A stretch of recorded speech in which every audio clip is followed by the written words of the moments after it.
Probably right. So there's a lot of money tossed in for the steers. We meet also Tamara, an aspiring ballerina from Albania, who's also unfortunately working in a local strip joint, and Mira, a fellow student of, they're both actually fellow students of Arvinatakis' son Kostas at the English Frontisterio, or Kaplan School, we'll call it.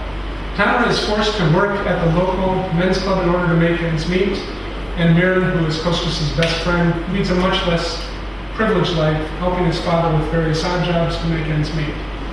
We also learn that Giovanni and Alex are fed up with Brussels bureaucrats and are in hot water over their handling of the last fraud investigation that they conducted, something that leads to them gradually, in spite of all that's happened, becoming sympathetic towards Arvinatakis. When the truth comes out that the Greek Cultural Center is half completed, and, as it happens, inhabited by immigrants who are squatting there, they decide to help him out, representing the site as a multicultural center to their European Union bosses. Before I move to critique this film, I want to focus on what it does well.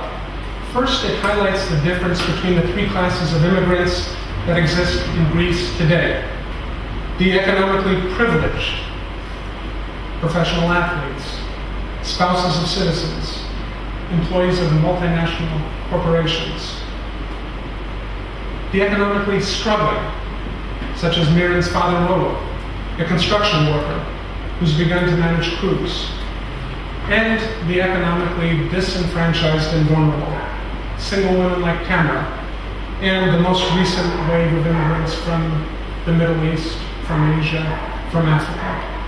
Second, it calls into question the distinction between Greek and non-Greek, showing the types of friendships and business relations that exist in contemporary Greek society and undermine rigid divisions between the two categories.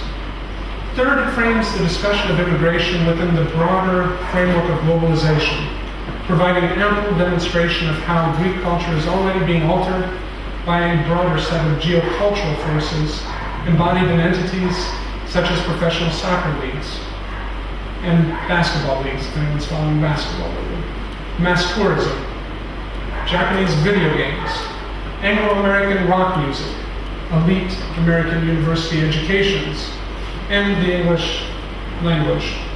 And here we'll do a brief clip which shows globalization a la grecque. The penetration of Western music.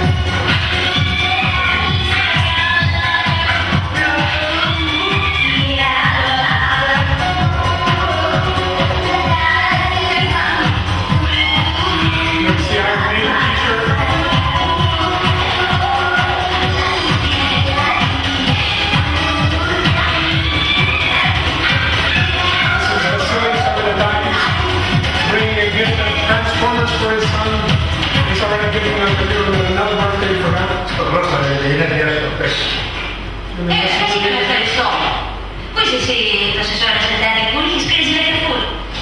Where are you so long, Daddy Cool?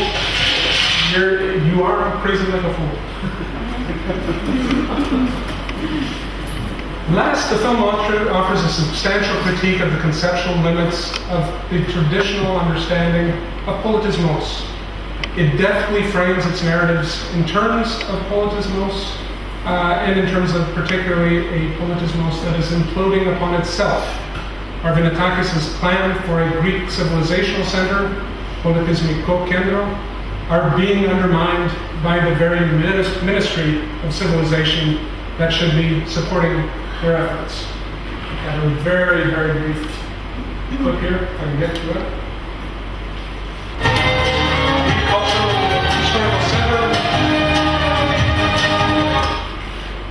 And last, he is rescued by an ersatz multiculturalism, which in Greek the word is politismikotita, that allows him to reframe the narrative of his cultural project. And I'm going to show you a clip of this as well. This is the moment where Alex, the Dutch investigator, comes. It's going to repeat real quickly here, just a little bit of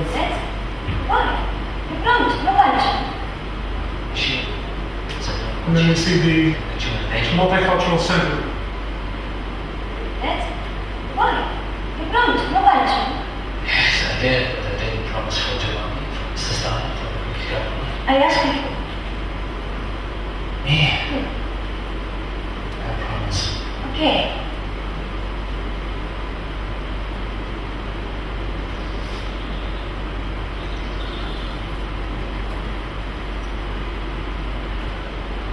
After that, this is the cultural and historical center by Vasilis Anthropakis. And baby, μόνο που δεν ήξερα ότι μένουν πάλι οι άνθρωποι μας.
It's a happy ending, but it's one that didn't ring particularly true to Greek audiences. Perhaps the film's critique of politismos was a little too heavy-handed. Hellenic traditions are portrayed as being distant, almost irrelevant, and that may have turned a few visitors off. I think the bigger issue, however, is that there's no persuasive vision of a neo-Hellenic Evita. The film does include a critique of existing practices, in particular the bankruptcy of the frontisteria or Kaplan system in which Arvanitakis' son is studying English. But it lacks a vision of a new Hellenic identity that is capable of building bridges to Greece's immigrant populations. Instead, the film swings between the same polar opposites that shape the current debate. Either an exclusive vision of Greek politismos or an ill-defined multiculturalism, politismikotita, that hasn't really thought through the challenges of incorporating hundreds of thousands of immigrants from vastly different cultural traditions. The debate, in my opinion, needs to begin to occupy middle grounds between these poles. It also has to recognize changing realities. For many years, many around the world have identified with ancient Hellas, the ancient Hellenes. Now, people are starting to identify with neo-Hellenes, a reflection, I believe, of the strides that Greek society has made in the last half-century. Is this new state of affairs a bad thing? Hardly.